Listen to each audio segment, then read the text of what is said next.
আসসালামু আলাইকুম ওয়া রাহমাতুল্লাহি ওয়া বারাকাতুহু।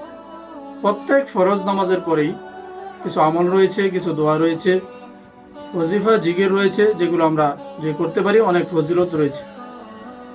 সালাম ফিরানোর পরেই আল্লাহু আকবার বলা এবং তিনবার পড়া, আস্তাগফিরুল্লাহ আস্তাগফিরুল্লাহ আস্তাগফিরুল্লাহ তিনবার পর।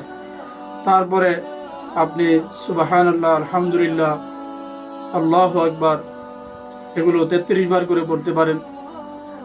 আর বিশেষ করে আয়াতুল কুরসি, এটি যদি কেউ প্রত্যেক ফরজ নামাজের পরে আমল করে পড়ে, তাহলে সে জান্নাতে যাওয়ার জন্য শুধু মৃত্যুটাই বাকি থাকে। এতটাই এটার পাওয়ার, এটার ফজিলত। এই জন্য আমরা যারা পারি তারা যেন গুরুত্ব সহকারে মনে করে প্রত্যেক ফরজ নামাজের পরে আয়াতুল কুরসিটা আমল করি। আর বাকি যে ওয়াজিফাগুলো রয়েছে, যে দোয়াগুলো রয়েছে, জিকির রয়েছে, এগুলো যেন আমরা আমল করি। বিশেষ করে আরও একটি দোয়া, বিসমিল্লাহিল্লাযী লা ইয়াদুররু মা ইসমিহি শাইউন ফিল আরদি ওয়ালা ফিস সামাই ওয়া হুয়াস সামিউল আলিম। এই দোয়াটিও যেন আমরা সাথে অ্যাড করে নিই, আমরা যেন আমল করি।